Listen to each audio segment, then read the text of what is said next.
building, dude. What happened? I just myself.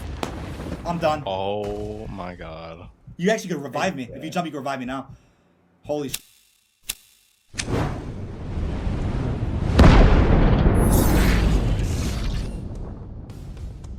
What's going on, everybody? This is dkdynamite, and happy Thanksgiving to everybody out there that is celebrating today. We're going to be talking about some wild updates for the future of Call of Duty, the Microsoft acquisition, and some other Modern Warfare 2 news. Definitely stay tuned. But before we jump into that, be sure to hit that subscribe button down below, because we're very close to 100,000 subscribers here on the main channel. Really appreciate it. Also drop a like and turn notifications on to stay up to date with everything going on in Modern Warfare 2, Warzone 2, Warzone Mobile, and any other future Call of Duty as well. For those out there looking for some assistance with some camel grinding to get Polyatomic, to get Orion, be sure to hit up COD Peter over on Twitter. No cheats, no unlock tools, nothing shady. I'm not a fan of any of that crap, so be sure to check him out for some legitimate assistance. It really means a lot. Now, also, we have an article that was written by Tom Henderson and the folks over at Insider Gaming, who are claiming that Modern Warfare 2's first free multiplayer weekend will be starting on December the 15th. I know I was just asking about this a couple of days ago. I'm like, wait a second, we haven't had a free access weekend for Modern Warfare 2 yet, but it does look like, coincidentally, the day after the mid-season update starts for Modern Warfare 2 is when we'll end up seeing free access for likely a couple of days, hopefully a week.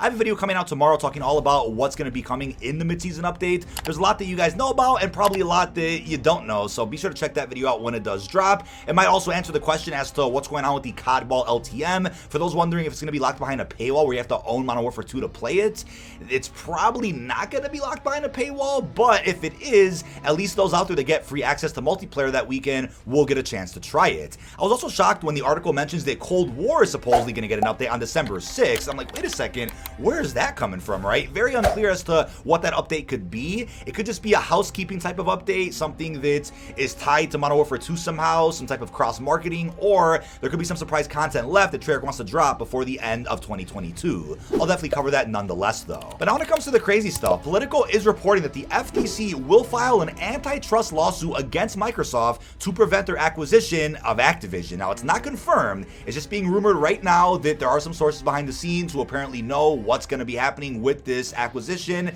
There is a big chance, though, that the acquisition doesn't go through, and that would be shocking considering how much we've heard about it over the last year and a half. Now, to add to that, the New York Times is also reporting that the FTC might be building a legal case to try to block Microsoft's acquisition, stating FTC has been asking for sworn statements from competitors about the deal itself. Now, for those that are familiar with business, economics, you're probably also not surprised about this. I mean, Microsoft turning into a bit of a monopoly by acquiring Activision is probably concerning to most, and I do think as of right now, Call of Duty has been a center of attention when it comes to the acquisition because there's so many questions about how the deal will impact this popular franchise. So it will be funny if all this fuss between Sony and Microsoft about how Call of Duty is going to eventually be handled. It'll be funny if all that fuss has been for nothing if the deal doesn't go through anyway, but the UK CMA has published Sony's full response to Microsoft's ABK deal. The document states that Call of Duty generates billions of dollars for PlayStation, with some info that was redacted, saying each Call of Duty has over a $300 million budget. The document also states that Microsoft's claim of Battlefield being an example of competitor to Call of Duty is wrong because Battlefield has failed to compete with COD, since Call of Duty has sold over 400 million copies, Battlefield only 89 million. So with that, I kind of get where Sony is coming from to an extent, though. As I pointed out in previous videos, you can't really call me a Sony pony. I moved to PC a couple of months ago, even though before that I was primarily on PlayStation. I'm on PC full time, so I'm not really stressing about how console exclusivity will work, but I am concerned about it for those out there that aren't on PC, of course. As I pointed out in a recent video talking about the same topic, it's very funny to see Sony being hypocritical about what this acquisition could mean for COD. They've accused Microsoft of planning to do things that they're already doing, such as locking content behind paywalls and giving certain resolution boosts to specific platforms for Call of Duty. They've already done all of those things, so it's really funny to see that Sony is panicking that Microsoft could also do the same in the next couple of years. Now, a big report that came out from the New York Times is that Microsoft has offered a new deal to Sony to keep Call of Duty on PlayStation for at least 10 years. Now, that's also a follow-up to a report that I did cover a couple of weeks ago, which is that apparently COD can't come to Game Pass for, I think it's 4 to 5 years anyway. So for those that thought that once the acquisition goes goes through maybe in June 2023 that you'll start seeing every Call of Duty on Game Pass. That's just not gonna be the case. Maybe we start seeing older CODs added to Game Pass, maybe fairly older ones, not anything even recent in the last 5 years.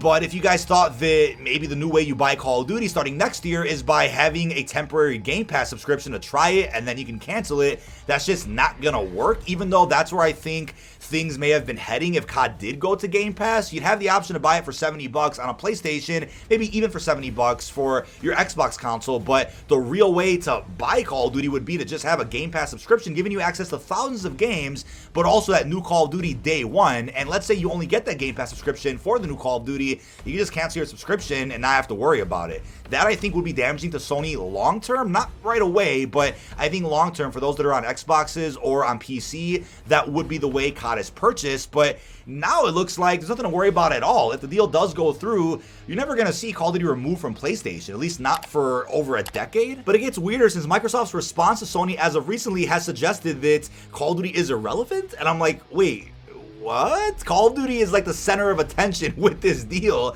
Them calling it irrelevant almost doesn't make sense, but it could be their way of just pointing out that they don't care if Call of Duty stays on PlayStation. They just care about acquiring Activision and all their properties. They're not stressing over the idea that PlayStation will still have exclusive benefits for every new Call of Duty, whether it's combat packs, XP events, battle pass tier skips.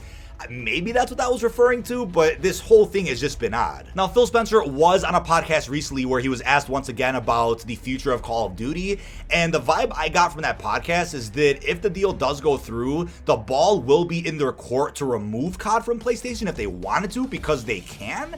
But I don't think that that would at all benefit Microsoft, at least not short term, maybe long term. Oh yeah, Call of Duty's only on Xbox now or PC, that'll help Game Pass subscriptions. That would be something that maybe they've thought about, but I just don't think that's the kind of press they'd ever want. And based on his response, it doesn't look like there's really a future for Call of Duty that isn't on PlayStation or all platforms at once. And if anything, there's even a future now, if the deal goes through, that we could see COD return to Nintendo platforms. So the deal could be beneficial in every way, or I should say more ways than not. So I wasn't really worried about the deal going through anyway, but for those out there that might have been panicking because of some fear mongering over on Twitter or for some clickbait articles that have been posted, I wouldn't worry at all about what this might entail. But then a crazy report popped up shortly after all this news regarding next-gen consoles. So apparently no new generation consoles are set to come out until at least 2028.